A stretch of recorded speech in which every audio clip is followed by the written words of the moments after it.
안녕하세요. 반갑습니다. 주식강의의 그대에게 이정열입니다. 오늘 5월 17일이고 현대중공업 정리를 좀 해드리려고 합니다. 자, 현대중공업 다양한 요인들이 있는데 일단 코스피 200 편출입 그런 이슈들도 있고 MSCI 편입 그런 기대감들도 가지고 있는 상황들에 수주까지 견고한 수주들 아무래도 긍정적인 내용들이 좀 많은 상황들인데 블록딜까지 진행을 해버려 가지고 오늘 거래량들이 엄청나게 증가가 됐습니다.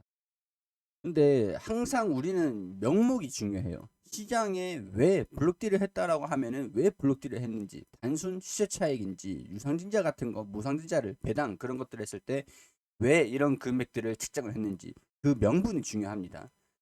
단순히 이제 시세 차익을 하기 위해서, 다른 데 투자를 하기 위해서, 아니면은 뭐 지분을 내려놓기 위해서, 매각을 하기 위해서 뭐 다양한 요인들이 있어요. 자, 블록딜을 진행을 했다라는 소식들이 들려줬는데 왜 블록딜이 진행이 됐는지 살펴볼 수 있도록 하고 다양한 요인들 설명을 드릴 수 있도록 할게요. 일단은 MSCI 편입이 된다라는 기대감들이 반영이 계속 되고 있었던 상황에서 수주도 계속 들어오고 이제 조선 중공업 이런 쪽에서 실적들도 살아나겠구나. 자, 이런 기대감들 다양한 부분들이 있는데 MSCI에 편입이 된다라는 게 굉장히 긍정적으로 좀 반영이 됐었던 것 같습니다. 자, 일단 MSCI 6월부터 현대중공업 편입이 된다. 제외 종목은 없다. 자, 근데 우리 통상적으로 이거를 좀 집중할 필요가 있을 것 같습니다. MSCI에 편입이 된다라고 하면은 편입이 된 이후에는 차익 실현 물량들이 좀 나와줄 수가 있습니다.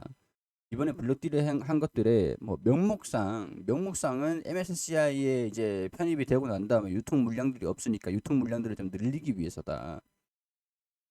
MSCI 지분 편입에 지분 일부 매각을 했다.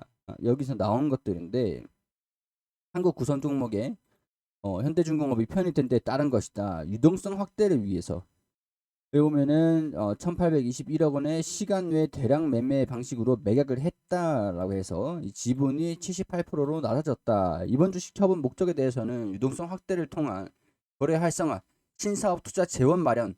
일단 투자하는 재원들을 마련을 하는 건 주식 차익을 통해서 신사업을 투자를 하겠다. 유동성 확대, 거래.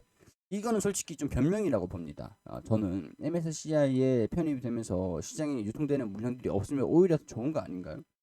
그런 생각들이 드는데 일단 시장의 유동성이 좀 부족할 것으로 예상을 한다라고 하는데 이거는 변명이 아닌가 생각이 들어요. 왜냐하면 지금 상장한 지 얼마 안 됐습니다. 상장한 지 얼마 안 됐으니까 일반적으로 차익 실현을 하기 위해서 매각을 했다라고 하면 욕을 엄청나게 먹었을 거예요. 근데 MSCI에 편입이 되는데 유통되는 물량들이 없으니까 그럴듯하잖아요. 그럴듯하죠. 근데 우리 통상적으로 MSCI에 편입이 되고 난 다음에는 또 MSCI에 편입이 될 때는 수급이 들어오잖아요. 수급이 들어오는데 MSCI 편입이 완료된 이후는 수급이 들어올까요? 문제가 됩니다. 수급이. 그러면은 NSCI 편입이 되면은 수급이 끊길 수가 있으니까 큰 금액들을 매도를 하고 MSCI에 물량을 넘겨줘 버려요. 거기에 따른 일환이라고 봐요. MSCI가 끝나고 난 다음에는 재료들이 반영이 되고 있었던 것들이 소멸이 될 가능성들 이런 것들을 우리가 염두를 해둘 필요가 있습니다. 기업 입장에서도 이거를 알고 블록딜을 미리 유통 물량에 대한 부분들이다라고 얘기를 하면서 지분을 시장의 유동성을 확보를 하기 위해서다. 근데 우리 상장한 지 얼마 안 됐습니다. 6개월, 9개월, 12개월 의무 보호 예수 물량, 의무 보호 물량들을 이제 풀리는 시기가 있는데 지금 6개월은 지났어요. 9개월도 이제 지나가고 있는 상태인데 지분을 정리를 상장을 하고 지분 정리하는 게 사실 상장 기업 입장에서는 상당히 예민한 문제거든요. 투자한 주주들의 그 손실이 날 수 있는 부분들이기 때문에 물론 수주가 잘 들어오고 있고 조선 쪽에도 살아나고 있는 분위기가 진행이 되고 있는 것들은 긍정적인 내용들이에요. 근데 그렇다라고 해서 실적이 개선이 된다라는 여지는 좀 있겠지만 실적이 뭐 계속 적자가 이어지고 있는 상황들이긴 합니다. 그렇기 때문에 우리가 이걸 좀 잘 판단해야 된다. 현대중공업이 나쁜 종목이냐? 그건 아니에요. 현대중공업이 나쁜 기업이다라고 말씀을 드리는 게 아니라 우리가 평균 단가를 낮출 수 있는 기회가 올 수 있는데 이거를 그냥 고점에서 종목을 가지고 있는 게 현명한 대응 방법이냐? 이런 부분에서는 우리가 현명하게 생각을 고려를 한번 해봐야 된다라는 것들을 말씀을 드릴 수가 있을 것 같습니다.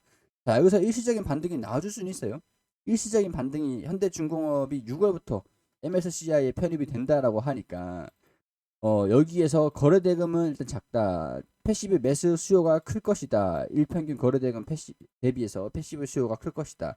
자금 유입을 기대할 수가 있다. 자, 자금 유입이 들어오는 것들은 긍정적인 내용들이에요. 근데 MSCI의 6월부터 31일 종가의 반영이 6월 1일부터 이루어진다라고 하니까 반등은 나올 수 있어요. MSCI 이런 지수에 편입이 된다. 그럼 자금이 들어온다라는 것들이 반등이 나오면서 어디까지 반등이 나오느냐? 더는 높게 치면은 13만 원, 13만 5천 원까지 반등은 나올 수 있는데 이때 이제 MSCI 편입이 되고 난 다음에는 주종 가능성들이 좀 열려 있다라고 봅니다. 그렇게 되면은 우리가 상장을 하고 정고점을 이제 형성을 한 게 이 구간들이잖아요. 그럼 이 구간 여기서 이제 내가 비중에 대한 부분들을 조금 정리를 했던 것들을 이 구간에서 대응을 한번 잡아가면 어떨까? 이거를 꼭 이제 떨어질 거다라고 말씀을 드리는 것들보다는 아무래도 재료 소멸 움직임들도 좀 영향이 있기도 할 거고 1년 차가 되면은 이 블록딜 가능성들이 부각이 될 수밖에 없습니다. 상장주 같은 경우에는 6개월, 9개월, 12개월, 3개월, 6개월, 9개월, 12개월.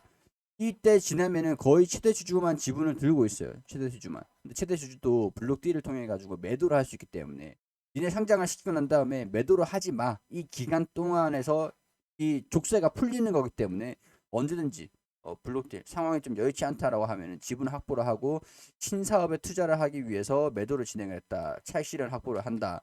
이렇게 해서 이 확보된 자금은 신사업에 투자를 한다. 유동성 확보를 위해서 현대중공업도 자금을 시장에서 조달을 할 수 있는 방법 중에 하나이기 때문에 이거는 기업 입장에서 하지 말라고 할 수는 없는 것들이거든요. 근데 투자자들한테는 이게 긍정적인 내용들이냐? 그건 아니다라고 하는. 그러니까 조정을 좀 받은 다음에 이런 내용들 12개월 지나고 난 다음에 의무보유 예시 물량들이 풀리고 나서 조정을 좀 받는 것들 뭐 풀릴 것이다라고 말씀을 드리는 것들이 보다는 리스크가 이런 것들이 있는 거에 대비를 해놓는 게 어떨 것이냐 이런 것들을 설명을 좀 드릴 수 있겠죠. 반등이 나오면은 일시적인 반등 나오면은 비중을 좀 축소를 시켜놨다가 다 완전히 다 매도를 할 필요는 없을 것 같아요. 적어도 50% 정도는 가지고 있어도 상관없을 것 같습니다. 주정을 받으면은 20% 정도 매도 한 50%에서 25% 그리고 주정을 받으면 25% 하면은 평균 단가가 낮아지기 때문에 통치적으로 낮아지기 때문에 평균 단가를 낮추는 것에 대응을 하는 게 중요하다. 안선들을 열어두는 게 중요하다. 이거를 대비를 하는 게 중요하다라는 것들을 설명을 할 수 있을 것 같습니다. 아무래도 MSCI가 31일 종가에 반영이 되는데 현대중공업뿐만 아니라 MSCI 지수에 편입이 된다. 코스피 200 지수에 편입이 된다라고 하는 종목들 같은 경우에서는 단기적으로 이때 패시브 자금이 유입되는 것을 기대를 하는 것들인데 유입이 되고 나면은 이후에는 찰실한 매물들이 좀 나올 수가 있기 때문에 이런 부분들을 우리가 가능성들을 열어두자라는 것들 설명을 드리는 것들입니다. 자, 이런 것들은 개인적인 생각들이니까 투자 판단은 여러분들이 해주시길 당부드리고요. 도움이 됐으면 좋겠다는 말씀 드리고 도움이 됐다면 구독과 좋아요 부탁드릴 수 있도록 하겠습니다.